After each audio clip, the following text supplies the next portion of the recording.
لبيك اللهم لبيك নফসি জিহাদ কুরবানি শিক্ষা পূর্ণ ঈদ স্বর্গ হতে আসে ধারা মূর্ত যায় ভাসিয়া এলো ঈদুল আজহিয়া ত্যাগের মহিমানিয়া এলো ঈদুল আজহিয়া ত্যাগের মহিমানিয়া। अस्सलाम वालेकुम, ईद मुबारक। प्यारे हजूर और बांग्लादेश के सारे अहमदियों को ईद उल अज़हा मुबारक।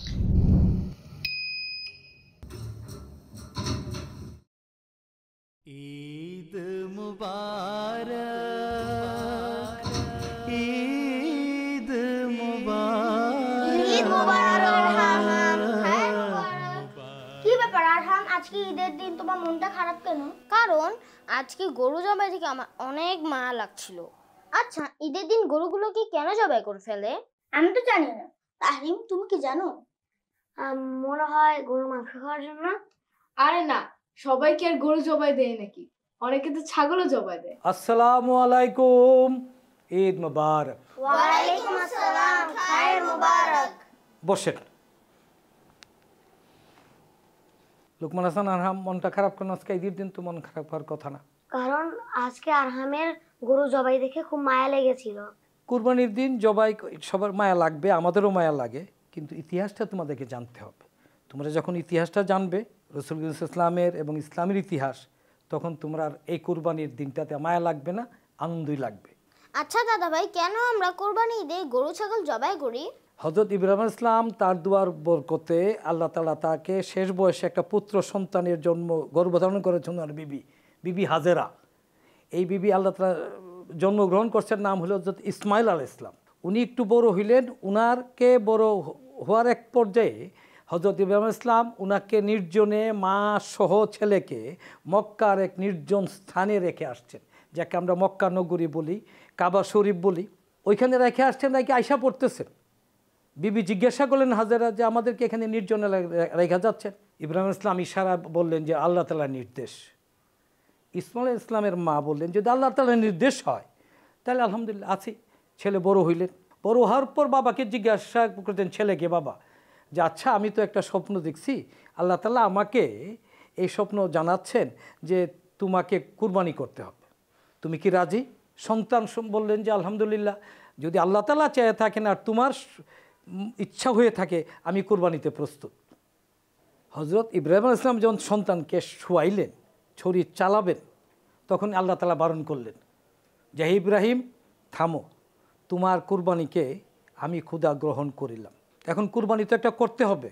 তখনই আল্লাহ তাআলা এই যে তখনকার মক্কায় দুম্বা এবং উট একটা কুরবানি দিয়ে সেই কুরবানিকে শুরু করলেন, প্রচলন করলেন। আজকে আমরা যে পশু জবাই করি, গরু খাসি, যার যতটুকু সামর্থ্য যেটা আছে, এই কুরবানিটা তারই কুরবানির অনুরূপ, সেইটাকে করবেন। সবচেয়ে বড় জিনিস, নিজের ভালোবাসার জিনিসটাকে যখন আল্লাহ তাআলার রাস্তায় পেশ করবা, এটি হলো সবচেয়ে বড় কুরবানি। আচ্ছা, তাহলে তো আমরা সারা বছরই কোরবানি করতে পারি। অবশ্যই হযরত রাসূল করিম সাল্লাল্লাহু আলাইহি ওয়াসাল্লামের যে সুন্নত, হযরত ইব্রাহিম আলাইহিস সালামের যে কুরবানির যে সুন্নতটা, এটা জগৎকে প্রতিষ্ঠিত করার জন্য ইমাম ইসলাম আয়েশা নগর জাগরণ সৃষ্টি করছেন। কিভাবে সৃষ্টি করলেন? এই যে কুরবানির স্পৃহাটা জামাতে আহমদিয়ার প্রত্যেকটা সদস্য, আবাল বৃদ্ধ বনিতা, তাদের সময়, তাদের মেধা, তাদের অর্থ, সব কিছুকে ধর্মের সেবায় প্রয়োগ করার জন্য, খরচ করার জন্য জামাতে আহমদিয়ার খেদমতে পেশ করে রাখছে। তোমরা যখন বড় হবে, এখনও দেখবে যখন যে কাজে যাকে ডাকে লাভবায়ক বলাটা, এটি হলো কুরবানি। অর্থ হোক, সময় হোক, শিক্ষা হোক, কর্ম হোক। আমি কি বোঝাতে পারছি? আচ্ছা দাদা ভাই, আমরা যে মসজিদে ওয়াকরে আমল করি, তাও কি কুরবানি? নিশ্চয়ই। ওয়াকার আমল কি? শ্রম। আমরা নিজেরা শ্রম দিয়ে যে কর্মটা করব, এটা ওয়াকারে আমল। পরিষ্কার পরিচ্ছন্নতে বলো, আমরা ঈদের জন্য প্রস্তুতি বলো, শুক্রবারের প্রস্তুতি বলো, সব কিছু ওয়াকার আল্লাহ তাআলার কাছে কুরবানি। আচ্ছা, তাহলে যে আমরা ঈদের দিন ঈদ ফান্ড দিই, এটাও কি কোরবানি? অবশ্যই আমরা তারিখে জাদিদ দেই, ওয়াকফে জাদিদ দেই। যে ছেলেটা আজকে জন্ম হইলো তারও তারিখে জাদিদ ওয়াকফে জাদিদ চলে। ঠিক ঈদ ফান্ডও একটা কোরবানি। হযরত ইমাম ইসলাম এসে জগতের সামনে জামাত আহমদিয়ায় উপস্থাপন করছে ঈদের কুরবানির দিন আমরা পশু জবাই করি, ওই দিনও আমরা আর্থিক কুরবানি করি। যেভাবে তাহরিক জাদিদ, ওয়াকফে জাদিদ, ঈশা আমাত, ওয়াসিয়তের যত চাঁদা আছে সবগুলোই হলো কুরবানিতে, আর্থিক কুরবানিতে শামিল হয়। আচ্ছা দাদা, এটা তো আমরা কষ্ট করি, গরু ছাগলকে জবাই দিলে তো গরু ছাগলের কষ্ট হয়। সুন্দর প্রশ্ন। আসলে কুরবানিটা হলো প্রতীকী কুরবানি। হযরত ইব্রাহিম ইসলামের যে কুরবানিটা আল্লাহ তাআলা গ্রহণ করলেন, বাবা জবাই করবে ছেলেকে, আল্লাহ তাআলা থামাই দিলেন, তখন তাকে থামাই দিয়ে একটা প্রতীকী কুরবানি দিয়েছেন, দুম্বা অথবা উট। সেই কুরবানিটাই আমরা এখন ধারাবাহিক দিচ্ছি, যেটা আজকে জবাই করছি, খাসি এবং গরু, যে যেটা পারে। এটা হলো প্রতীকী সেই ইব্রাহিম ইসলামের কুরবানিটাকে আমরা শ্রদ্ধা ভরে স্মরণ করা। আচ্ছা দাদা ভাই, প্রতীকী কোরবানি মানে কি? তুমি প্রতীকীটা জিজ্ঞাসা করলে প্রতীকীটা প্রতিচ্ছায়া, প্রতিচ্ছবি। যে ইব্রাহিম আলাইহিস ইসলামের উনি নিজে জবাই করছেন, আর আমরাও নিজেরা জবাই করি গরু, খাসি। আমরা যখন আবার বড় হব, তারা কুরবানি দেয় আমাদের সন্তুষ্টির জন্য, আমরা গরু কাছল জবাই করি। আল্লাহ তাআলার সন্তুষ্টির জন্য যদি আমাদের ডাক আসে নিজের জীবন উৎসর্গ মরার জন্য, মরতে হবে, জীবন দিতে হবে, আমরাও প্রস্তুত থাকব আল্লাহর সন্তুষ্টির জন্য। ইব্রাহিম ইসলাম এই কুরবানিটা জগতের সামনে এভাবেই উপস্থাপন করছেন। ইমাম ইসলাম আইসা জগৎকে সুন্দরভাবে আবার বোঝাচ্ছেন কুরবানি কি জিনিস। আমি কি বুঝাইতে পারছি প্রতীকী চিহ্নটা কি? আলহামদুলিল্লাহ, আমি সার্থক। এই হাস্যোজ্জ্বল নিয়ে এটা আমাদের চলুন খাইতে যাই। আসসালামু আলাইকুম, সবাইকে ঈদ মোবারক। I would like to wish a special Eid Mubarak to my beloved Huzur and all my Ahmadi family around the world, and especially my brothers and sisters in Bangladesh. May this be a blessed day for you all. Ameen.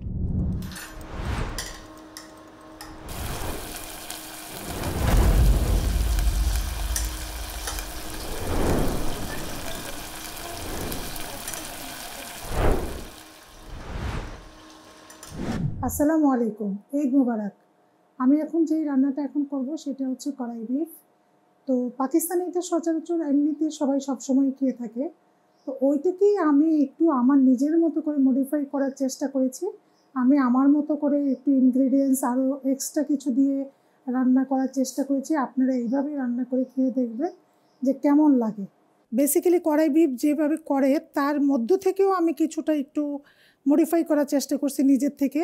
তো আমি বলতেছি কী কী ingredients আর আমি কি মডিফাইয়ের জন্য আলাদা করেছি সেটা আমি বলতেছি। প্রথম আমি নিয়েছি মাংস, কেটে ধুয়ে পরিষ্কার করে রেখেছি। তারপর নিয়েছি আদা কুচি, আদা পেস্ট, রসুন কোয়া, ক্রাশ করা গোলমরিচ, লাল মরিচের গুঁড়া, লবণ, ডিজাইন করে কাটা একটু কাঁচামরিচ সৌন্দর্যের জন্য, কিউব করা পেঁয়াজ, আর হচ্ছে টমেটো। আর আমি ডিফারেন্ট ওয়েতে রান্না করার জন্য আমি নিজের থেকে যেটা করেছি সেটা হচ্ছে পেঁয়াজ বেরেস্তা, টক দই, ধনেপাতা কুচি, বড় এলাচ কালোটা আর জয়ত্রী, চিনি, টেস্টিং সল্ট, এখানে তেল। এখন আমি রান্নাতে চলে যাব। আমি প্রথমে আমার কড়াইটাকে একটু গরম করে নিচ্ছি। আমি এখানে তেল দিয়ে দিব। যেহেতু এখানে কোনো গরুর মাংসে এক্সট্রা কোনো গরম মশলা কোনো কিছুই যাবে না, তো এখানে তেলটা আমার একটু বেশি দিতে হবে। যেহেতু পুরোটাই তেলের উপরে এটা ভাজা ভাজা হবে মাংসটা, আমি একটু ওয়েট করব তেলটা গরম হওয়ার জন্য। তেলটার থেকে যখনই একটু ধোয়া উঠতে লাগবে তখনই আমি এটাতে মাংস ছাড়বো, এর আগে মাংসগুলো দেওয়া যাবে না। আমাদের তেলটা এখন গরম হয়ে গিয়েছে, আমরা এখন মাংসটা এর মধ্যে দিয়ে দিই। এখানে আমাদের প্রায় 2.5 কেজি পরিমাণে মাংস আছে। এটাকে আমার বেশ অনেকক্ষণ নাড়াচাড়া করতে হবে যতক্ষণ না এই মাংসের জুসটা বের হয়ে যায়। এই মাংসটা একটু সময় নিয়ে করতে হয় এবং অনেক ধৈর্যেরও ব্যাপার। আমি এটাকে কিছুক্ষণ ঢেকে দিই। এখন আমরা দেখছি যে খুলে এটার কী অবস্থা। ঠিক আছে, এটা অলরেডি পানি উঠে গেছে অনেক।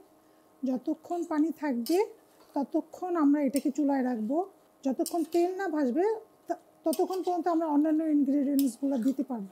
বৈশিষ্ট্য হচ্ছে কিছুক্ষণ পরপর এটাকে নাড়তে হয় যেন মাংসের চারপাশেই তাপটা লাগে। আমি এটাকে আবার কিছুক্ষণের জন্য ঢেকে দিব। আমরা এখন দেখবো আমাদের মাংসের কী অবস্থা। অলরেডি আমাদের পানি শুকিয়ে আসছে, তেল আমাদের উপরে উঠে আসছে। এভাবে ভাজতে ভাজতে 50% মাংস তেলের মধ্যে আমাদের সিদ্ধ হয়ে যাবে। এখন আমরা এটার মধ্যে যেটা করব, টমেটো কুচিটা দিয়ে দিব। টমেটো আমরা কিউব করে কেটে রেখেছিলাম, সেটা আমরা মাংসতে দিয়ে দিচ্ছি। যেহেতু আমাদের 2.5 কেজি মাংস, সেহেতু আমি এখানে 1 কেজি টমেটো নিয়েছি। লবণ অ্যাড করবো। এখন লবণ দিয়ে এটা ভালো করে আমরা মিশিয়ে দিব। আস্তে আস্তে যতক্ষণ না টমেটোটা গলে যাচ্ছে ততক্ষণ আমরা অপেক্ষা করব। একটু টমেটোটা একটু নরম হওয়ার জন্য আমরা এটাকে ঢেকে রাখবো কিছুক্ষণ। এখন আমি এটাকে আবার খুলবো, খুলে আমি একটু কিছু কিছু মশলা দেওয়ার চেষ্টা করবো। এখন রসুন পেস্টটা দিয়ে দিব। রসুন পেস্টটা দিয়ে আমি 5 মিনিট নাড়াচাড়া করব। অনেকে একসাথেও সব মশলা দিয়ে দেয়, বাট প্রেশারির ক্ষেত্রে যেটা হয়, মানে কড়াই বিফের ক্ষেত্রে সেটা হয় একটু একটু করে দিলে ওই গন্ধটা থাকে না, আস্তে আস্তে সেটার ব্যাড স্মেলটা চলে যায়। অলরেডি আমাদের টমেটোগুলো নরম হয়ে আসতেছে। অনেকে টমেটোর স্কিনটা তুলে ফেলে, এটা না তুললেও হয়, যেহেতু এটা একদম গলে যায়, না তুললেও হয়। আমি আবারও বলছি, এই রান্নাটা এমন একটা রান্না যে খুব বেশি নাড়াচাড়া করতে হয়, সারাক্ষণই নাড়ার উপরে থাকতে হয়। আমি বলতে ভুলে গেছি, এই রান্নাটার মধ্যে কিছু কিছু চর্বি আমি নিয়েছি, বিকজ এই রান্নাটা যেহেতু তেলের উপরে, আর এটার কোনো এক্সট্রা কোনো মানে মশলা, গরম মশলা কিংবা মাংসের যে মশলা আমরা ইউজ করি ওটা থাকছে না, সেহেতু এই মাংসের চর্বির উপরেই যে তেল, পরিমাণ মতো তেল, এবং এই চর্বিটা দিয়েই মাংসটা ভাজা হলে বেশি টেস্টি হয়। এখন আমি এটার মধ্যে আদা পেস্টটা দিয়ে দিব। আবার আমি 5 মিনিট এই আদাটা দিয়ে নাড়াচাড়া করব। আমি এরই মধ্যে আমার যে মানে আমি যেটা করি আর কি, অন্যরা হয়তো এটা করে না, আমি এখানে কালো যে এলাচ বড়টা, এইটা আমি 2-3টা দিয়ে দিব। আমার 2.5 কেজি যেহেতু গোশ মাংস, সেখানে আমি 4টা দিয়ে দিচ্ছি। আর জয়ত্রীর যে পাতাটা সেটা আমি একটু দিয়ে দিব ফ্লেভারের জন্য। এখন আমি এখানে লাল মরিচটা ইউজ করব।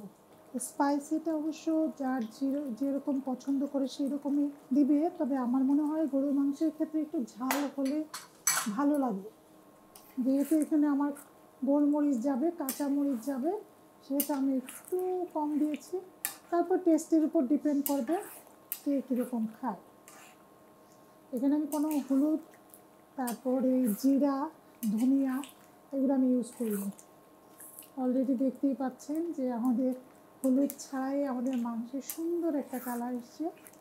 একদম লাস্ট পর্যায়ে একটা অনেকটা ব্ল্যাকিশ কালার হয়ে যাবে এটা।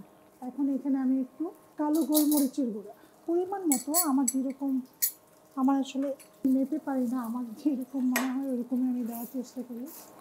আচ্ছা, এইটাতে এখন আমি যেটা করব, কাঁচামরিচ দিয়ে দিই। এই জায়গাটাতে এখন আমি একটু দই ফেটে, টক দই ফেটে নিয়ে দিয়ে দিচ্ছি। এটা একান্তই আমার করা, যেহেতু এটাতে অন্য কোনো আমি মশলা ইউজ করছি না, একটু টেস্ট, একটু ডিফারেন্ট টেস্টের জন্য এটা আমার নিজের থেকে করা।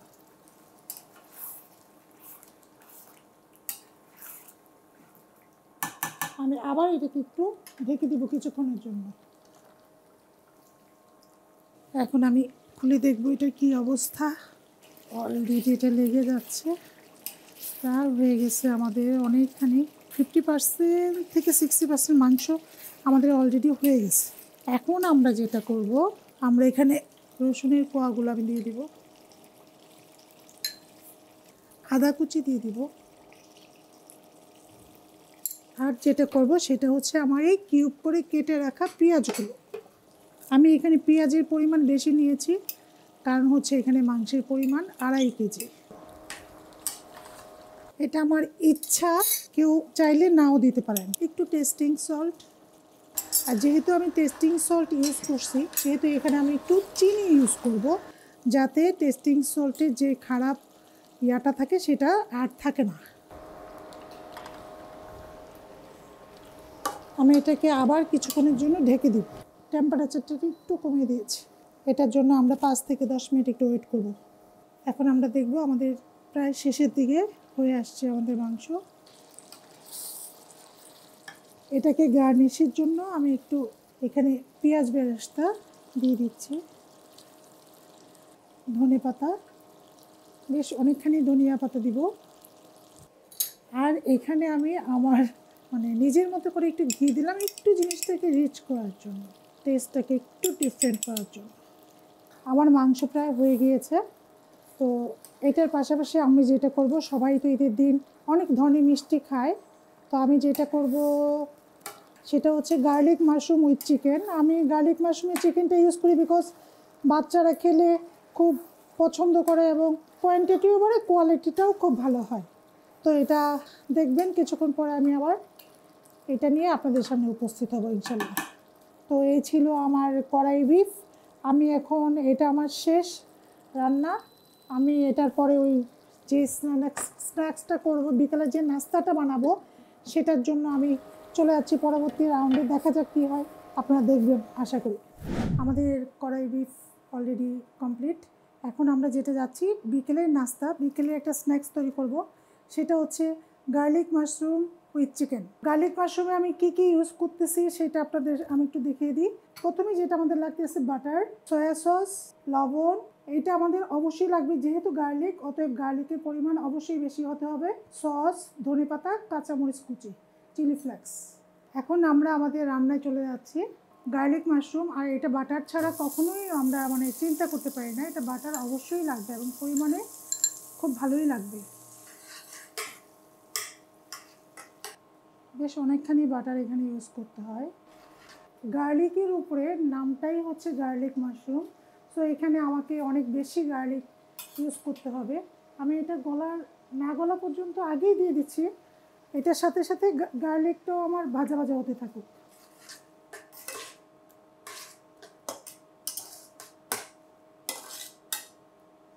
আমরা অপেক্ষা করব গার্লিকটা একটু নরম এবং লাল না হয়ে যাওয়া পর্যন্ত এটাকে ভাজতে হবে। তো আমার গার্লিকটা অনেকটাই লাল হয়ে আসছে, আর একটু লাল হবে। আমি এখন এখানে দিয়ে দেবো, চিকেনগুলো দিয়ে দেবো। চিকেনগুলো দিয়ে কিছুক্ষণ ভাজবো।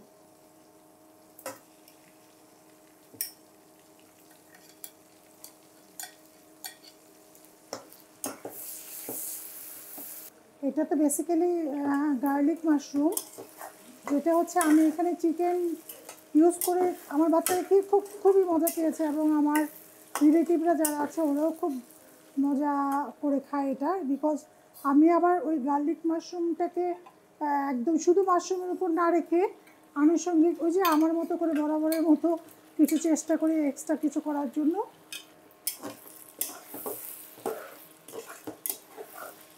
আর সবার বাসায় মানে চিকেন সবসময়ই থাকে, মাশরুমও এখন ক্যানে পাওয়া যাচ্ছে। তো আমরা যেটা হয় অনেক সময় হুট করে বাসায় গেস্ট আসে, তখন চট করে আমরা চটজলদি হাতের কাছে যা থাকে এটা দিয়েই আমরা আসলে গার্লিক মাশরুম তৈরি করতে পারি। অনেকে একটু মরিচ কম বেশি খায় ঝালটা, সেই অনুযায়ী দেওয়ার চেষ্টা করবেন সবার স্বাদ মতো। এটা কিছুক্ষণ ভাজা ভাজা করতে হবে। আর একটু ভাজার পরে আমি এটাতে আরও অনেক কিছু অ্যাড করব। এটাতে আমি কোনো লবণ ইউজ করব না, লবণ খুব অল্প পরিমাণে, কারণ এটার মধ্যে সয়া সস যাবে। আমি বেসিক্যালি ক্যানের মাশরুমটাই ইউজ করি, এখানে ক্যানটাই আমি কিনে রাখি যেন চট জলদি আমি এই নাস্তাটা তৈরি করতে পারি।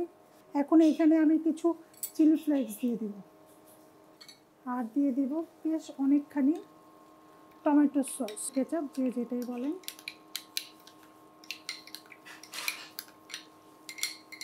এটা রান্না করার জন্য অনেক বেশি সময়ের দরকার হয় না, খুব একটা সময় লাগে না। আরেকটা বিষয় এখানে আমি বলি, যেহেতু আমি এখানে ইন্ডাকশন চুলা ইউজ করতেছি সেহেতু একটু সময় লাগছে, কারণ এখানে টেম্পারেচারটা খুব কম পাওয়া যায়। আর যারা চুলা গ্যাসের চুলায় করবেন খুব কম সময়েই আপনারা করতে পারবেন, এতটা সময় আপনাদের লাগবে না। ওই যে বললাম আগের মতোই আমি কিছু মডিফাই করার চেষ্টা করি রান্না নিয়ে। অনেকে হয়তো বলবেন যে এভাবে তো মাশরুম রান্না করে না, কিন্তু আমি নিজের মতো করে করার সব কিছু চেষ্টা করি। এখানে আমি কি ধনিয়া পাতা দিয়ে দেবো।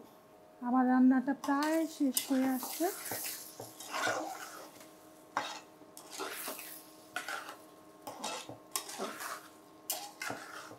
এটা পানিটা শুকিয়ে গেলে আমার প্রায় এটা রান্না শেষ। আমি আর 5টা মিনিট অপেক্ষা করব এটার জন্য। রান্নাটা আসলে একটা মনের ব্যাপার, রান্নাও আমি মনে করি একটা শিল্প। যখন মাংসের পানিটা শুকিয়ে যাবে আর এই রকম একদম মানে ফ্রাই প্যানে লাগা লাগা অবস্থা হয়ে যাবে, দেখতে পাচ্ছেন কি না আমি জানি না, এই যে এরকম লাগা লাগা হয়ে যাচ্ছে, একদম গ্রেভি হয়ে গেছে, যেটা মানে হাঁড়ির মধ্যে ধরে যাচ্ছে, তখনই বুঝতে হবে যে এটা হয়ে গেছে। আমার গার্লিক মাশরুম হয়ে গিয়েছে, আমি এখন এটা নামিয়ে পরিবেশন করব। পরিবেশন করানোর পর দেখাচ্ছি যে কেমন হয়েছে। আপনারা বাসায় এটা ট্রাই করবেন, অবশ্যই ভালো লাগবে। এ হচ্ছে আমাদের কড়াই বিফ এবং এটা হচ্ছে আমাদের গার্লিক মাশরুম উইথ চিকেন। তো এটাই ছিল আমার আজকের রান্না। আশা করি আপনাদের সবাই আমি যেভাবে দেখিয়ে দিয়েছি ভালো লাগবে, আপনারা ট্রাই করবেন বাসায়। সবাইকে আবারও ঈদ মোবারক। আসসালামু আলাইকুম। Idi Mubarak kwa uzuri kwa Ahmadiyya wote katika Bangladesh. Eid Mubarak! Eid Mubarak to Bangladesh. আসসালামু আলাইকুম ওয়া রাহমাতুল্লাহি ওয়া বারাকাতুহু। আশা করি সকলেই ভালো আছেন, সুস্থ আছেন। ইসলাম ধর্মে দুটি বড় উৎসবের নাম ঈদুল ফিতর ও ঈদুল আজহা। আজকে আমরা সকলেই পবিত্র ঈদুল আজহার দিনটি পালন করছি। মুসলমানগণ ত্যাগের মহিমায় উদ্ভাসিত হয়ে স্রষ্টার সন্তুষ্টির জন্য যার যার সামর্থ্য অনুযায়ী এই দিনে বিভিন্ন প্রকার পশু কুরবানি করে থাকে। আর যখনই বাংলাদেশের প্রেক্ষাপট আমাদের মাথায় আসে, আমরা জানি সবাই গরু, ছাগল এই ধরনের পশু দিয়েই মূলত কোরবানি করে থাকে। আর যখনই কোরবানি ঈদের কথা মাথায় আসে, আমাদের মনে চলে আসে গরুর মাংস দিয়ে তৈরি বিভিন্ন প্রকার রেসিপি। এতক্ষণে মনে হয় আমাদের বাসা বাড়িতে সেই সকল বিভিন্ন রেসিপিগুলো অলরেডি রান্নাও হয়ে গেছে এবং আমরা সবাই সেই সকল মজার মজার খাবার খেয়ে আমাদের সময়টি পার করছে। কিন্তু একটি জিনিস ভুলে যাওয়া চলবে না, আর তা হচ্ছে আমরা যদি অধিক পরিমাণ গরুর মাংস খাই, দীর্ঘমেয়াদে এগুলো আমাদের শরীরে বিভিন্ন প্রকার রোগ ও সমস্যার সৃষ্টি করতে পারে। চলুন জেনে নেই কী সেই সমস্যাগুলো। সবার প্রথমেই যে জিনিসটি আমাদের মাথায় আসে তা হচ্ছে অধিক পরিমাণে গরুর মাংস যদি আমরা খাই, তাহলে এর মধ্যে থাকা স্যাচুরেটেড ফ্যাট ও হাই কোলেস্টেরল আমাদের বিভিন্ন হৃদরোগের ঝুঁকি বাড়িয়ে দেয়। যেমন এটি আমাদের শরীরে কোলেস্টেরলের পরিমাণ বাড়িয়ে দেয়। এছাড়া আমাদের ধমনীতে প্রচুর পরিমাণ চর্বি জমে যায়, আর এই বিষয়গুলো আমাদের হৃদরোগ এবং স্ট্রোকের মতো সমস্যাগুলোকে অধিক পরিমাণে বাড়িয়ে দেয়। অধিক পরিমাণে গরুর মাংস খাওয়া মানে অধিক পরিমাণের প্রোটিন ইনটেক, আর এই অধিক পরিমাণের প্রোটিন যখন আমাদের শরীরে প্রবেশ করে তা কিডনির ওপরে একটা বাড়তি চাপ সৃষ্টি করে, কেননা এই প্রোটিনগুলো আর পানিগুলোকে নিয়েই কিডনির কাজ করতে হয়। তাই যারা দীর্ঘদিন ধরে কিডনি রোগে ভুগছেন, এমন রোগীরা যদি অধিক পরিমাণে গরুর মাংস খায়, তাহলে নতুন করে তার কিডনির জটিলতা বেড়ে যেতে পারে। আরেকটি বিষয় মনে করিয়ে দিতে চাই, যখন আমরা কোরবানি ঈদে অনেক মজার মজার গরুর মাংসের রেসিপি দেখি, তখন লোভ সামলাতে পারি না এবং সবগুলো খাবারই আমাদেরকে খেয়ে দেখতে ইচ্ছা করে। কিন্তু এই অধিক পরিমাণে গরুর মাংস খাওয়ার কারণে আমাদের হজমেরও সমস্যা হয়। আপনি যদি অধিক পরিমাণে গরুর মাংস খান এবং সাথে আঁশযুক্ত খাবার না রাখেন, অবশ্যই তা কোষ্ঠকাঠিন্য, বদহজম, অ্যাসিডিটি এই ধরনের সমস্যাগুলোর জন্ম দিতে পারে। এছাড়াও সাম্প্রতিক আরেকটি গবেষণায় দেখা যায়, যারা বেশি পরিমাণে মাংস বা রেড মিট খায় তাদের কোলন ক্যান্সারের ঝুঁকি অনেক পরিমাণে বেড়ে যায়। এছাড়া গরুতে থাকা কোলেস্টেরল ও ফ্যাটের কারণে আমাদের ওজনও বেড়ে যেতে পারে। এছাড়া গরুর মাংস অধিক খাওয়ার কারণে টাইপ 2 ডায়াবেটিস মেলাইটাস এর মতো রোগগুলো আমাদের শরীরে দেখা দিতে পারে। তাহলে প্রশ্ন হতে পারে, আমরা কি গরুর মাংস খাবো না? কোরবানি ঈদের দিন এত মজার মজার গরুর মাংসের রান্না হচ্ছে, সেগুলিকে আমরা খেয়ে দেখব না? আসলে বিষয়টি সেরকম না। গরুর মাংস আপনারা অবশ্যই খাবেন, তবে সেটা পরিমিত আকারে, অধিক পরিমাণে নয়। যেমন সপ্তাহে একজন সুস্থ মানুষ 2 থেকে 3 বার গরুর মাংস গ্রহণ করতে পারে এবং প্রতিবারই এই পরিমাণটি যদি 60 থেকে 80 গ্রামের মধ্যে হয়, তাহলে সেটি শরীরে কোনো প্রকার ক্ষতি প্রায় করে না বললেই চলে। আমরা যদি গরুর মাংস পরিমিত আকারে খাই, তাহলে খেতে কোনো বাধা নেই। আর যদি আমরা অধিক পরিমাণে খাই, তাহলে পূর্বের যে সমস্যার কথা বলেছিলাম এগুলো হওয়ার প্রবণতা অত্যন্ত বেশি। সবাইকে অবশ্যই মনে রাখতে হবে, আমরা যখন গরুর মাংস খাবো, আমরা চেষ্টা করব যেন এটি অতিরিক্ত ভুনা বা মশলাযুক্ত বা ডিপ ফ্রাইড যেন না হয়। আর যখনই গরুর মাংস খাবো, সাথে আমরা আঁশযুক্ত খাবার, সবজি, পানির পরিমাণ বেশি করে খাবো। এই বিষয়গুলো আমাদের মনে রাখতে হবে। তা না হলে এই গরুর মাংস হজম করা আমাদের জন্য কষ্ট হবে এবং এটি আমাদের শরীরে বিভিন্ন বিরূপ প্রতিক্রিয়া সৃষ্টি তো করবেই। কিন্তু আরেকটি বিষয়ের দিকে আপনাদের দৃষ্টি আকর্ষণ করতে চাই। আমরা সবাই জানি বাংলাদেশের বিশেষ করে শহরাঞ্চলে কোরবানির জন্য কোনো নির্দিষ্ট স্থান থাকে না, তাই অগত্যা বাধ্য হয়ে বাড়ির সামনেই বা রাস্তায় আমরা কোরবানির পশুগুলোকে কোরবানি করে থাকি। কিন্তু দেখা যায় কোরবানির পশু জবাই করার পরে, মাংস কাটার পরে রক্ত, গোবর, ময়লা সেখানে পড়ে থাকে। আমাদের সকলেরই জানা থাকা উচিত, যদি আমরা এমনটি করে থাকি তাহলে আমাদের পরিবেশ দূষিত হয়, যারা পথচারী আছে তাদের চলাচলের সমস্যা হয়। এছাড়া সেই সব রক্ত ও বর্জ্যে মাছি, মশা এগুলো বসে থাকে এবং তারা বিভিন্ন রকম রোগ আমাদের মাঝে ছড়ায়। তাই আমাদের উচিত যখনই আমাদের কোরবানির পশুর কোরবানি হয়ে যাবে এবং মাংস কাটা শেষ হয়ে যাবে, আমরা অবশ্যই সেই স্থানটিকে ভালো করে পরিষ্কার করব।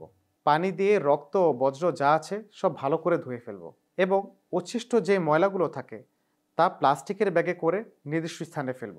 আর এই বিষয়ে সরকার বা কর্তৃপক্ষ আমাদের যে নির্দেশগুলো দিয়ে থাকে তা যথাযথভাবে মেনে চলব। আমরা সকলেই জানি পরিষ্কার পরিচ্ছন্নতা ইমানের অঙ্গ। তাই কোরবানি ঈদের দিন শুধুমাত্র আনন্দ করব কিন্তু পরিবেশের কোনো খেয়াল রাখবো না, এমনটি যেন না হয়। আমরা দেশের সচেতন নাগরিক, আমাদের চারপাশের পরিবেশ পরিচ্ছন্ন ও পরিষ্কার রাখা আমাদেরই দায়িত্ব। তাই সকলের কাছে অনুরোধ করব, ঈদের আনন্দে মশগুল হয়ে আমাদের পরিবেশ সম্পর্কে অবহেলা করবেন না। আশা করি আমাদের তথ্যগুলো আপনাদের উপকারে আসবে। যদি আমরা এই উপদেশগুলো ঠিকমতো মেনে চলতে পারি তাহলে শুধু একটি সুস্থ শরীরই নয়, বরং একটি পরিষ্কার পরিচ্ছন্ন ও দূষণমুক্ত পরিবেশও পাব। সবাইকে আবারও পবিত্র ঈদ উল আজহার শুভেচ্ছা জানিয়ে এখানে শেষ করছি। সবাই ভালো থাকবেন, সুস্থ থাকবেন। আসসালামু আলাইকুম ওয়া রাহমাতুল্লাহি ওয়া বারাকাতুহু। अस्सलाम वालेकुम সবাইকে ঈদ মোবারক। ঈদ মোবারক। प्यारे हजूर और बांग्लादेश के अहमदियों को ईद उल अजहा मुबारक हो। ভেঙে মোর ঘরের চাবি নিয়ে যাবি কে আমারে, ও বন্ধু আমার।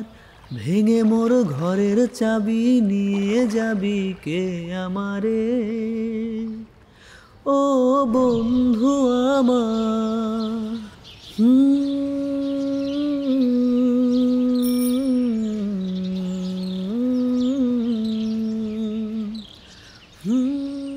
হ্যাঁ প্লাবন, হ্যাঁ আমি মিটিং প্লেসে আছি, তুমি উৎসকে নিয়ে তাহলে চলে আসো। ঠিক আছে। ধুলোর শহরে সাইকেলে চড়ে একটু সতেজ নিঃশ্বাস। আসসালামু আলাইকুম। ওয়ালাইকুম আসসালাম। ঈদ মোবারক ইফতি, কি অবস্থা? ঈদ মোবারক প্লাবন। আলহামদুলিল্লাহ, তোমাদের কি খবর? আর বইলো না, কোরবানির মাংস কাটতে কাটতে অনেক টায়ার্ড হয়ে গেছি, শরীর হাত পা পুরো ব্যথা। আমরা তাহলে ব্রহ্মপুত্র নদীর পাড়ে যেতে পারি। নদীর পাড়ে যাবা? ওইখানে কি করতে যাবা? ওইখানে সূর্যাস্ত দেখবো, আর এছাড়াও আরো অনেক কিছু করা যাবে, সেটা গেলেই বুঝতে পারবা। ওকে ঠিক আছে, চলো তাহলে যাই। ওকে, বিসমিল্লাহ। আজ আমরা যাচ্ছি নারায়ণগঞ্জের লাঙ্গলবন্ধে। সেখানে রিবেরেনো অ্যাডভেঞ্চার নামক একটি ক্যাম্প সাইট ঘোরার উদ্দেশ্যেই আমাদের এই যাত্রা। ঢাকা থেকে লাঙ্গলবন্ধের দূরত্ব প্রায় 27 কিলোমিটার। এই 27 কিলোমিটার পথ সাইকেল চালিয়েই পাড়ি দিব আমরা। সামনে যেয়ে আমরা একটা ওয়াটার ব্রেক নিব, ঠিক আছে? প্রায় 35 ডিগ্রি সেলসিয়াস তাপমাত্রায় 20 কিলোমিটার সাইকেল চালিয়েই আমাদের অবস্থা খারাপ। আসসালামু আলাইকুম ভাই, আপনার কাছে কি 2 লিটারের ঠান্ডা পানি হবে? আছে। আচ্ছা, আর ইলেকট্রোলাইট হবে? তাহলে আমাকে 3টা ইলেকট্রোলাইট। এই পানিটা নাও। ইলেকট্রোলাইটের একটা মজার ব্যাপার হলো, আমরা এই যে এতক্ষণ চালায় আসছি, আমরা প্রায় 20 কিলোমিটার রাস্তা এখানে চালানো হয়েছে সাইকেলে। সো এটার কারণে আমাদের শরীর থেকে অনেক ঘাম বের হয়ে গেছে, আর এটার কারণে আমাদের এই লবণের ঘাটতি হয়, একই সাথে ইলেকট্রোলাইটেরও ঘাটতি হয়। তো এটা খাইলে আমাদের এই যে ঘাটতিটা আছে এটা পূরণ হয়ে গেল, বুঝতে পারছি? আমরা ওই যে কলা খাইলে যেরকম ইনস্ট্যান্ট এনার্জি পাইতাম, এই ইলেকট্রোলাইট খেলে আমরা ওইরকম ইনস্ট্যান্ট এনার্জি পাই। এখন তো রেস্ট নিলাম, চলো আমরা তাহলে এবার আস্তে আস্তে আগাই। হ্যাঁ, আমরা রওনা দিই। চলো রেডি হয়ে আগাই। হাইওয়ে রাস্তা ছেড়ে এবার আসলাম লাঙ্গলবন্ধের গ্রামীণ পরিবেশে। ব্রহ্মপুত্র নদীর তীরেই লাঙ্গলবন্ধ অবস্থিত। ক্যাম্প সাইটে আসতে হলে লাঙ্গলবন্ধ বাস স্ট্যান্ড অটোরিকশায় করে জহুরপুর কালীবাড়ির মোড়ে আসতে হবে।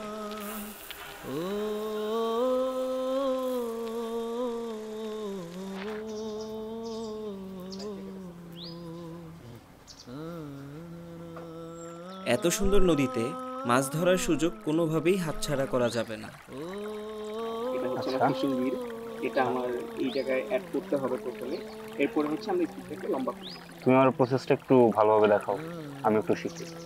এই জায়গায় হচ্ছে আমরা এটা ঢুকাবো, ঢুকানোর পরে আমরা টাইট করবো প্রথমে যাতে এটা পুরোটা সেট হয়ে যায়, ঠিক আছে? সো এটা টাইট হয়ে গেল, এরপরে আমরা এখানে এই কভারটা খুলে নিব, এটা আমরা লম্বা করব।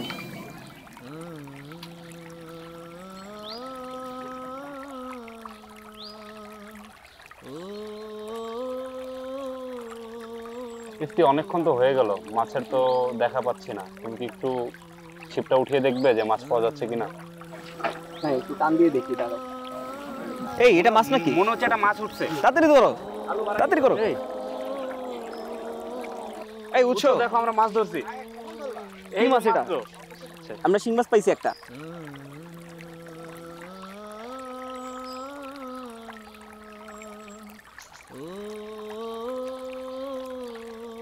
আমরা এর আগেও কায়াকিং করেছি, তবে ব্রহ্মপুত্র নদীতে কায়াকিং যেন এক নতুন অভিজ্ঞতা। এত সুন্দর জায়গা, এত সুন্দর নদী, সাথে আবার সূর্যাস্ত, পুরো মনটাই যেন জুড়িয়ে যায়। আসসালামু আলাইকুম, সবাইকে ঈদ মুবারক। Eid al-Adha Mubarak to our beloved Huzur and all the Ahmadis in Bangladesh. আসসালামু আলাইকুম ওয়া রাহমাতুল্লাহি ওয়া বারাকাতুহু। নাহমাদুহু ওয়া নুসাল্লি আলা রাসূলিহিল কারীম। আম্মা বাদ, ফাউযু বিল্লাহি মিনাশ শাইতানির রাজীম। বিসমিল্লাহির রহমানির রহিম। প্রিয় দর্শক, ঈদ মুবারক।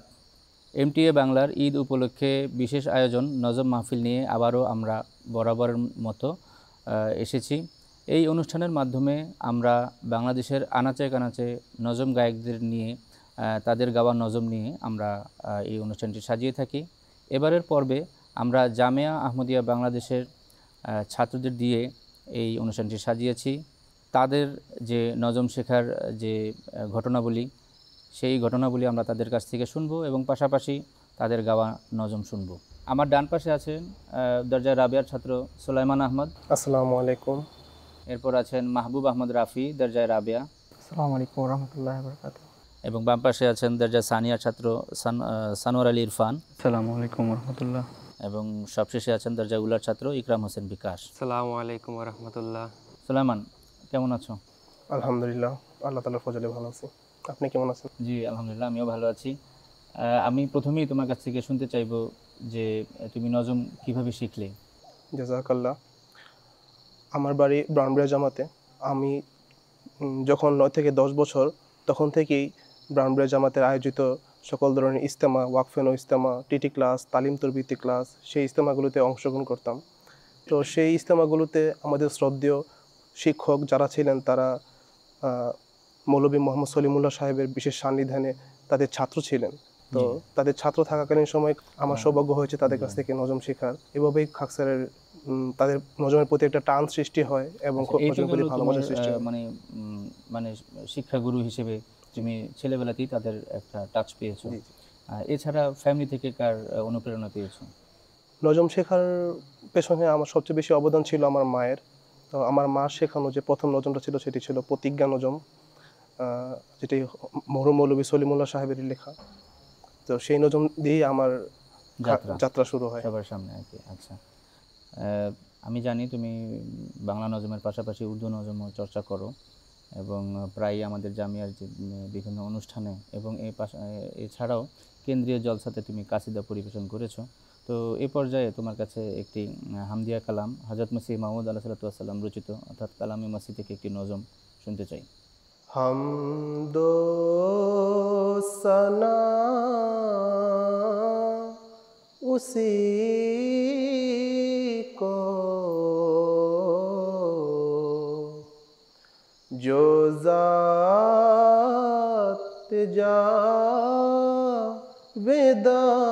जावेदानी हमसर नहीं है उसका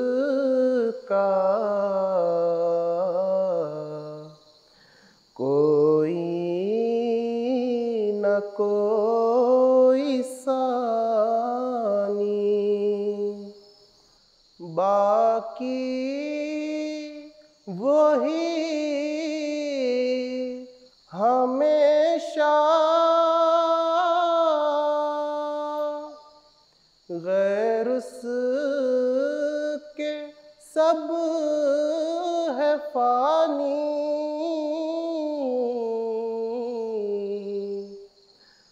गैरों से दिल लगाना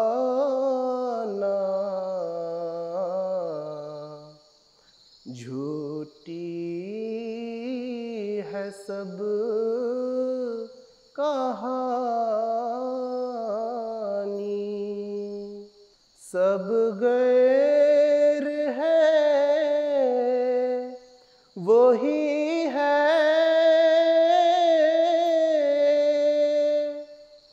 एक दिल का यार जानी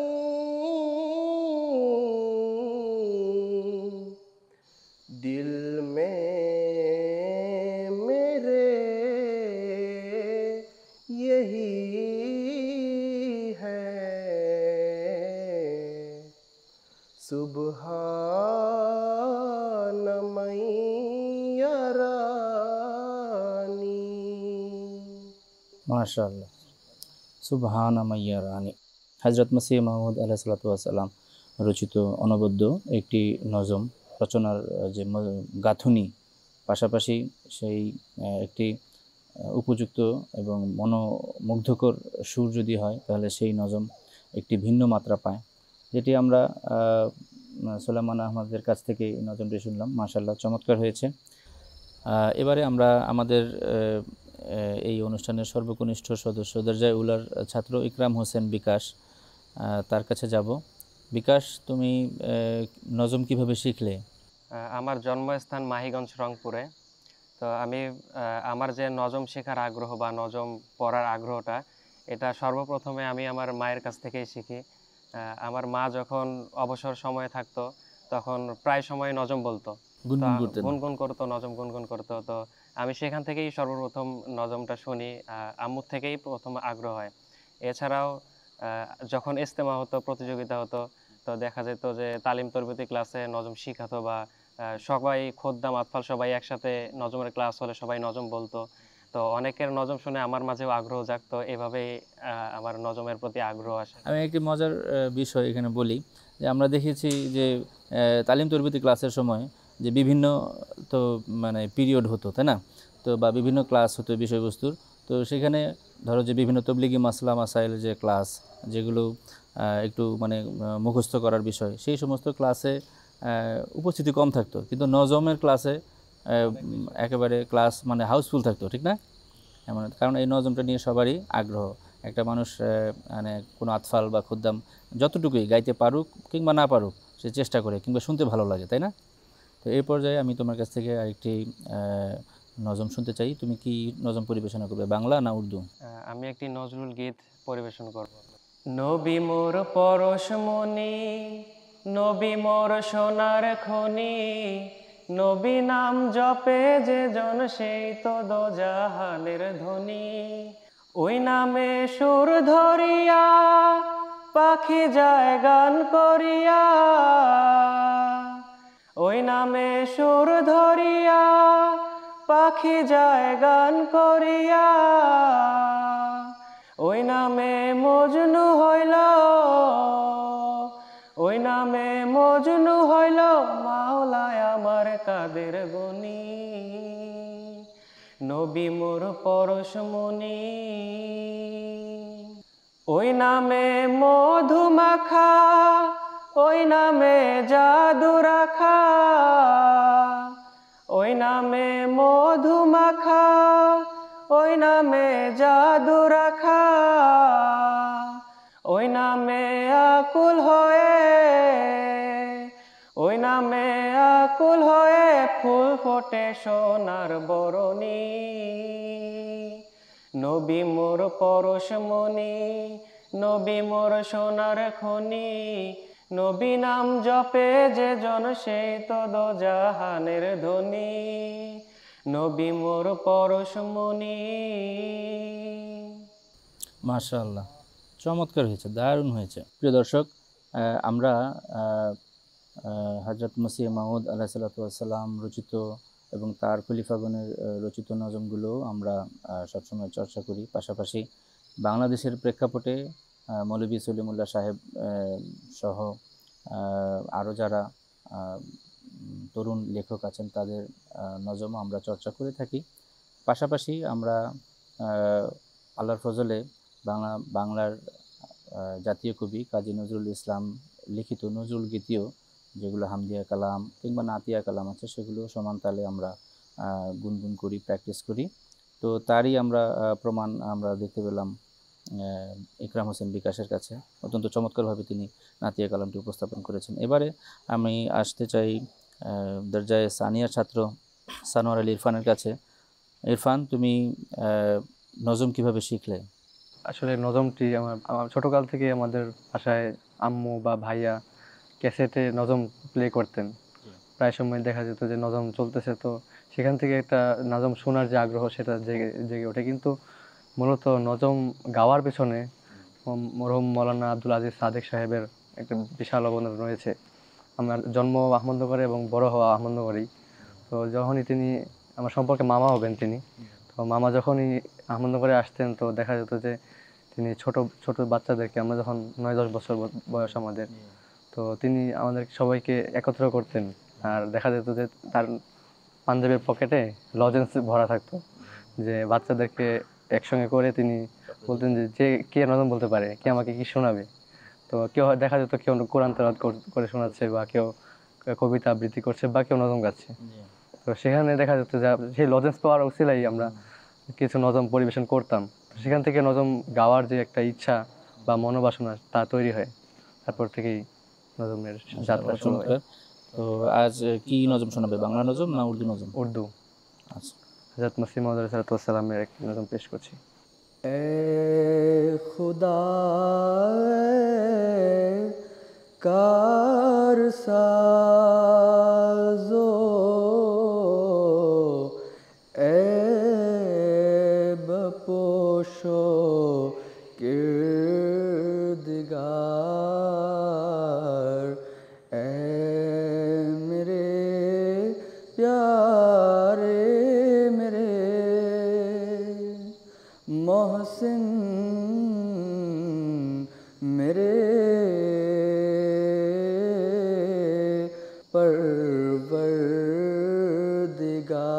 परवरदिगार ए मेरे प्यारे फिदा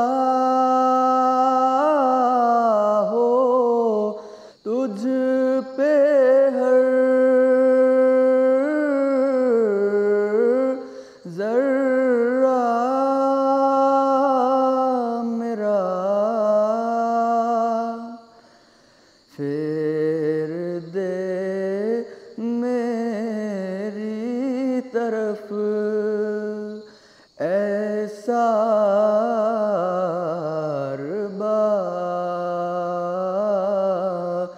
जग के मुहार एक ज़मा के बाद अब आई है ये ठंडी हवा फिर खुदा जाने के कब आवे ये दिन और ये बहार ए खुदा ए कारसाजो ऐब पोशो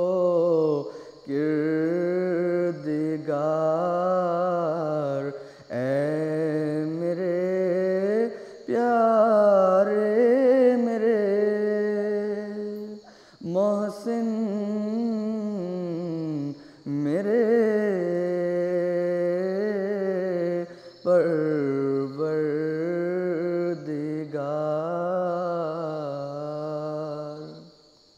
মাশাআল্লাহ, জাযাকুমুল্লাহ আহসানুল জাযা। খুবই সুন্দর হয়েছে। আমরা হযরত মসিহ মাউদ আলাইহিস সালাতু ওয়াস সালাম লিখিত একটি নজম সানোয়ার আলী ইরফানের কাছে শুনলাম। ইরফান, তোমাদের কাছ থেকে নজম শুনে, বিশেষ করে তোমার সাথে স্মৃতি বিজড়িত আমাদের শ্রদ্ধেয় শিক্ষক মাওলানা আব্দুল আজিজ সাহেবের যেই ঘটনাটি তুমি প্রথমে বললে, সেটি শুনে আমারও ছাত্র জীবনের একটি ঘটনা মনে পড়লো। মাওলানা আব্দুল আতাউল মজিদ রাশেদ সাহেব 2013 সালের জলসাতে তখন হুজুর আইয়াদুল্লাহ তাআলা বিন নাসরিল আজিজের প্রতিনিধি হয়ে আসেন, তবে ভিসা জটিলতার কারণে তিনি জলসায় পাননি। তো জলসার পরে এসেছিলেন। তো তখন এই জন্য তখন মানে যখন ভিড় কমে গিয়েছিল, তখন আমরা বিশেষ করে জামিয়ার ছাত্ররা বিশেষ সান্নিধ্য পাই তখন। আর তার মধ্যে একটি বিষয় ছিল, একবার একটি মানে বৈঠকে তিনি একটি নজম দিলেন। সেই নজমটি প্রথম ছাত্র হচ্ছে রকম কর রাহা হুঁ আজিজানে মান তুমহারে লিয়ে চন্দহার ফে সুখান। তো এটির ব্যাকগ্রাউন্ডটি এমন ছিল যে তিনি আমাদেরকে শুনিয়েছিলেন। তিনি বলেন যে একবার জামিয়া আহমদিয়া ইউকেতে তিনি মানে পরীক্ষার হলে তিনি ওনার ডিউটি পড়ে, তখন তিনি বসে বসে এই 3 ঘন্টার মধ্যে বসে তাৎক্ষণিকভাবে এই নজমটি লিখে ফেলেন। আর এটার বিষয়বস্তুটি ছিল যে তিনি সমস্ত ওয়াকিফিনে জিন্দেগিদের জন্য, বিশেষ করে যারা জীবন উৎসর্গ করে জামিয়াতে পড়তে আসে মুরব্বী হবার জন্য, তাদেরকে তিনি কতটা ভালোবাসেন এবং তাদের কাছে জামায়াতের এবং হযরত মসিহ মাউদ আলাইহিস সালাতু ওয়াস সালামের কী প্রত্যাশা, এর প্রত্যেকটি ছত্রে ছত্রে এটি তিনি ফুটিয়ে তোলেন। মাওলানা মামুনুর রশিদ সাহেব তখন খুব সম্ভবত দরজায় মানে শাহেদের ছাত্র, আর আমি তখন দরজায় খামসার ছাত্র। তো খামসার 2nd সেমিস্টারের একেবারে শেষের দিকে আর কি। তখন এসে হন্তদন্ত হয়ে এসে বলল যে মাওলানা সাহেব, অর্থাৎ মাওলানা আতাউল মজিদ রাশেদ সাহেব একটি নজম দিয়ে বলেছেন আগামীকালকে দুপুর মধ্যে এই নজমটা সুর করে শোনাতে হবে। তো বুঝতেই পারছো যে একটি রেডিমেড যদি সুর থাকে সেটা আয়ত্ত করা এক ব্যাপার, আর নিজে সুরারোপ করে সেটিকে আয়ত্ত করে আবার মাওলানা সাহেবের সামনে উপস্থাপন করা সম্পূর্ণ ভিন্ন ব্যাপার, দুইটা এক কথা না, তাই না? তো যাই হোক, তো মাওলানা মামুনুর রশিদ সাহেব একটি শেরের সুর দিলেন, আর পরবর্তী যেই মানে আরেকটি যে শের এভাবে করে তো রিপিট করে করে নজম আগায়। তো আরেকটি শেরের সুর তখন আমি দিলাম, অর্থাৎ যৌথভাবে মাওলানা মামুনুর রশিদ সাহেব এবং আমি দুইজনের প্রচেষ্টায় একটি সুর দাঁড়িয়ে গেল। তারপরে সারা রাত দুইজন প্র্যাকটিস করে পরদিন সকালে নাস্তার পরে গিয়ে মাওলানা সাহেবকে শোনাই। নজমটা আমাদেরকেও শোনান, আমরা শুনি। আচ্ছা, ঠিক আছে। মাওলানা সাহেব নজমটির নামকরণ করেছেন রোশনি কি কিরণ। রকম কর রহা হুঁ আজিজানে মন तुम्हारे लिए चंद हरफे सुखन, घरों से तुम आए खुदा के लिए, किए वक्फ तुमने ये तन और मन, है पेशे नज़र बस खुदा की रज़ा, इसी बात की है दिलों में लगन, हो सरशार तुम खिदमत दीन से, नहीं है कोई इससे बेहतर चलन,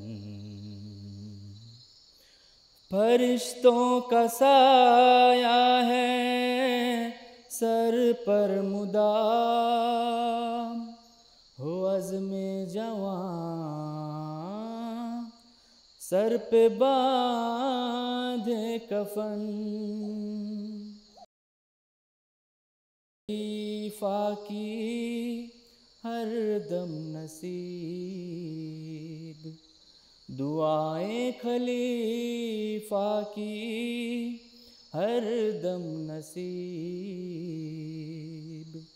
नहीं इससे बढ़कर कोई और धन रकम कर रहा हूँ अजीज़ान मन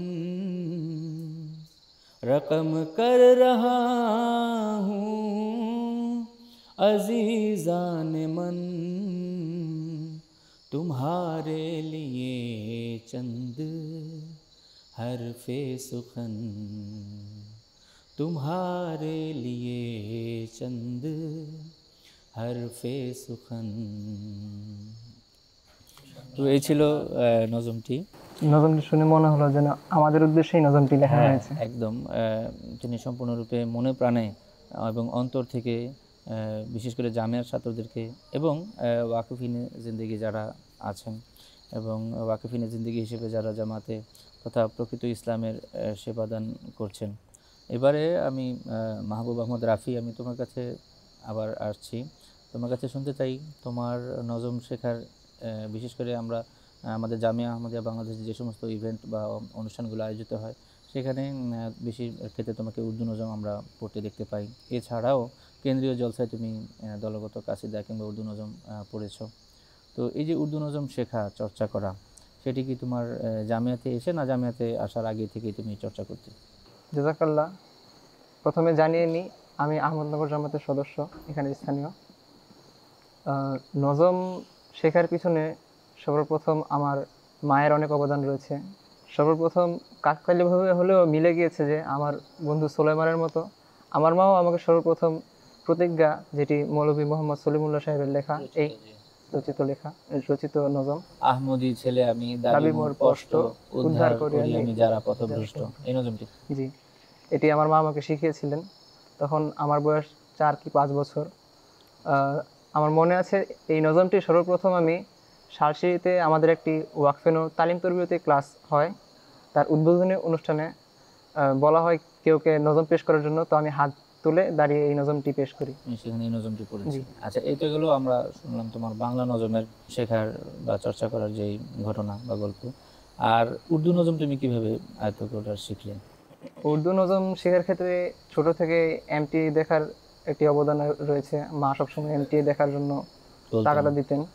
আর তার পাশে আমার মনে আছে 2013 সালের জলসা থেকে ফেরত আসার সময় আমার বাবা, সেই সময় সিডি পাওয়া যেত, সিডি এনেছিল, যে নজমের সিডি। তো সেই সিডি আমি সর্বদা শুনতাম, সেই সিডি প্লে করে। তো আল্লাহর রহমতে প্রায় সেই বয়সেই 20-25টির মতো নজম আমার আয়ত্ত হয়ে গিয়েছিল। মাশাআল্লাহ। রাফি, দেখো, একটি বিষয় আমরা মানে আহমদিয়া মুসলিম জামাতের সদস্যরা আমরা কিন্তু খেলাফত পেয়ে ধন্য। এই জন্য ধন্য বলছি যে আমরা মানে এটা যদি আমরা খেলাফতের যে নেয়ামত সেটি নিয়ে যদি আলোচনা করি রাতের পর রাত কেটে যাবে, তাই না? একটি বিষয় বলি, যেহেতু এটি নজমের অনুষ্ঠান, দেখো উর্দু এই ভাষাটি আমাদের জন্য সম্পূর্ণ একটি বিদেশি ভাষা। অনুরূপভাবে আমরা দেখতে পাই আফ্রিকাতে কিংবা মধ্যপ্রাচ্যে অথবা ইউরোপেও, সেখানে আমরা এমটিএর বদলতে সেখানকার আমাদের আহমদি ভাইদেরকে নজম গাইতে শুনি, দেখি, তাই না? যাই হোক, এবারে আমি তোমার কাছ থেকে এবার একটি নজম শুনতে চাই। কি নজম পরিবেশন করতে চাও? আমিও ইকরাম হোসেন বিকাশের মতো একটি নাতের রসুল শোনাতে চাই, কাজী নজরুল ইসলামের লেখা। তৌহিদেরি মুর্শিদ আমার, মুহাম্মাদের নাম মুর্শিদ, মুহাম্মাদের নাম, ওই নাম জপলে বুঝতে পাবি খোদাই কালাম, মুর্শিদ, মুহাম্মাদের নাম, ওই নামেরই রশি ধরে যাই আল্লাহর পথে, ওই নামেরই ভেলায় চড়ে ভাসি নূরের স্রোতে, ওই নামের বাতি জেলে দেখি আরশের মুকাম, মুর্শিদ মুহাম্মদের নাম। তাওহীদেরই মুর্শিদ আমার, মুহাম্মদের নাম মুর্শিদ মুহাম্মদের নাম। জাযাকুমুল্লাহ রাফি, মুগ্ধ করে দিয়েছো মাশাআল্লাহ। আল্লাহ তাআলা তোমাকে আরও সুন্দরভাবে নজম পরিবেশন করার তৌফিক দান করুন। একইভাবে তোমরা যারা সবাই নজম চর্চা করো, আল্লাহ তাআলা সবাইকে বরকত দান করুন। প্রিয় দর্শক, আমাদের এই অনুষ্ঠানটি যখন সম্প্রচারিত হচ্ছে তখন আমরা সবাই কুরবানির ঈদের আমেজে আছি। এই প্রসঙ্গে শুধুমাত্র একটি দুটি কথা না বললেই নয়।